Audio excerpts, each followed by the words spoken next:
Hola, bienvenidos. En este vídeo vamos a hablar acerca de cómo funciona el proceso de enrutamiento dinámico.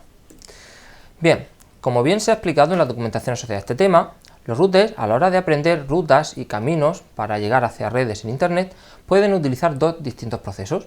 Por un lado está el establecimiento de rutas manualmente. En este caso, digamos que los administradores son los encargados de configurar la tabla de enrutamiento y crear entradas que descubran y digan cuáles son esos caminos para llegar hacia destinos remotos. Pero sin duda la parte más interesante, y es la que nos vamos a centrar en este vídeo, es cómo configurar estas rutas de forma dinámica. Digamos que en este caso los routers se les dota de la capacidad necesaria para que ellos sean capaces de descubrir estas rutas. Bien, como bien podéis intuir, el enrutamiento dinámico es la técnica más interesante y de hecho es la más habitual en la que se utiliza hoy en día a la hora de desplegar redes. ¿Por qué? Pues porque el enrutamiento dinámico proporciona diferentes ventajas. En primer lugar, obviamente, un aprendizaje automático de las rutas. Digamos que en este caso el administrador no tiene que estar por detrás configurando constantemente esas tablas de enrutamiento y manejando posibles cambios en las rutas. También la capacidad que tiene el enrutamiento dinámico de localizar las mejores rutas.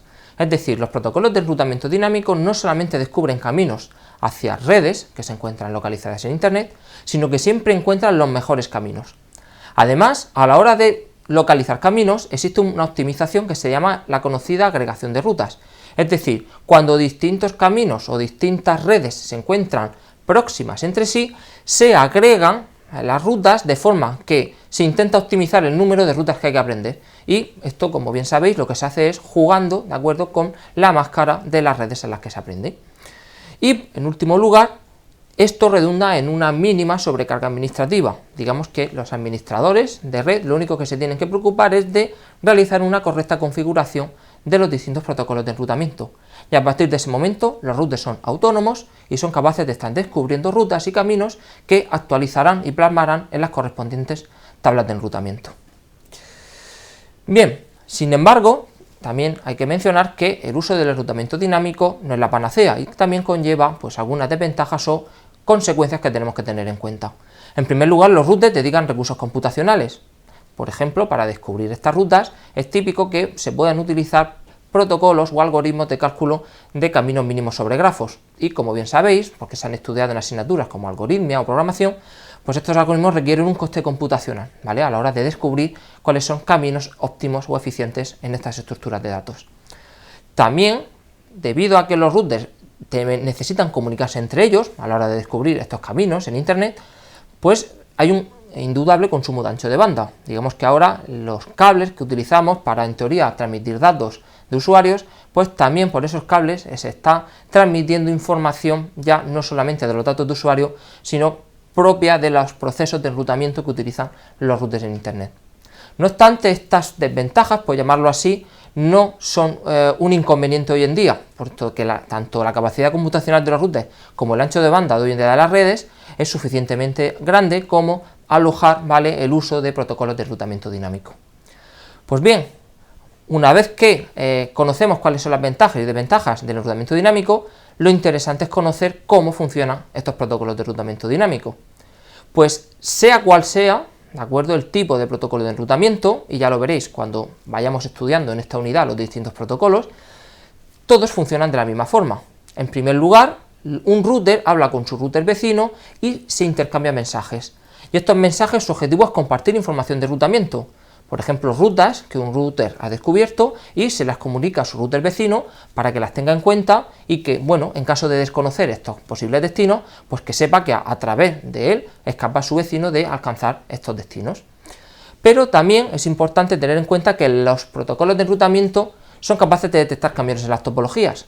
Y cuando, por ejemplo, un enlace o un router se viene abajo y una ruta que estaba establecida deja de existir, pues los protocolos de enrutamiento informan de estos cambios, ¿vale?, ¿de acuerdo?, para controlar posibles alteraciones en las topologías de red.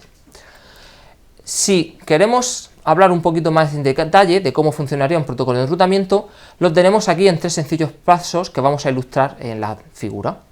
Fijaros esta situación en la que tenemos 3 routers, ¿de acuerdo?, y tenemos configuradas 4 distintas subredes, la 10.1.0.0, la 2, la 3 y la 4.0.0. En un primer paso, cualquier protocolo de enrutamiento dinámico lo que haría es que cuando un router arranca y se despierta, aprendería qué interfaces tiene y cuáles son las subredes a las que están directamente accediendo y le da conexión esas interfaces. Por ejemplo, el router 1 configuraría directamente dos redes a las que conoce, que son a las redes a las que está conectada, la 10.1.0.0 y la 10.2.0.0. Lo mismo haría el router 2 y el router 3. En este momento, digamos que cada router tiene conocimiento de las redes a las que está conectado directamente. El siguiente paso sería realizar un intercambio inicial con sus routers vecinos. Este intercambio, los routers se informan entre sí de qué subredes conocen. Por ejemplo, el router 1 le enviaría un mensaje al router 2 diciéndole que él conoce las redes 10.1.0.0 y las 10.2.0.0. Con esta información, como podéis observar, el router 2 ya aprende un camino hacia una red nueva, hacia la red 10.1.0.0, que hasta ahora desconocía. Y fijaros cómo marca que para llegar a esa nueva red hay que salir por la interfaz serial 000. ¿Por qué? Porque esta red me la acaba de decir mi vecino R1. Lo mismo sucede en R2 con R3. Le ha informado de la red 10.4.0.0. Y para llegar a esa red, yo llegaré a través de la interfaz serial 001. Lo mismo ha ocurrido con el router 1 y el router 3. Gracias a estos mensajes que le ha enviado el router 2, el router 1 ha descubierto, por ejemplo, la red 10.3.0.0 y el router 3, como veis en su tabla de enrutamiento, ha descubierto la red 10.2.0.0. Fijaros que en este punto el router 2 tiene un conocimiento total de la red. Él es capaz de saber llegar a cualquiera de estas subredes. Pero falta todavía un último paso. Un paso en el que el router 1 conozca la red que está en el extremo derecho, la 10.4.0.0, y el router 3 conozca la red que está en el extremo izquierdo, sería la 10.1.0.0. Pues esto se hace realizando un nuevo intercambio, en el que el router 1 informa al router 2 de las redes que ha descubierto, el router 2 al router 3 y así sucesivamente. Este intercambio se está realizando continuamente y de forma iterativa hasta que se alcanza la llamada como convergencia. La convergencia es el momento en el cual todos los routers de la red conocen todas las redes que existen configuradas en la misma. En nuestro caso, como es un caso sencillo, con un tercer paso llegaríamos a esa convergencia, porque como podéis observar, el router 1 conoce la red 10.4.0.0, gracias a que su vecino, en este caso el router 2, le ha informado que puede llegar hacia esa red a través de él. Lo mismo ha sucedido con el router 3, ya conoce gracias a R2 la existencia de la red 10.1.0.0. Como estudiaréis en este tema, cada protocolo de enrutamiento dinámico introduce sus particularidades y sus pequeñas optimizaciones pues, para que esta convergencia se alcance lo antes posible, y de ahí difiere la optimización de un protocolo u otro. Sin embargo, veréis que el funcionamiento de todos los protocolos de enrutamiento es idéntico y se rige por este que acabamos de analizar. Muy bien, esto es todo por este vídeo y muchas gracias por vuestra atención.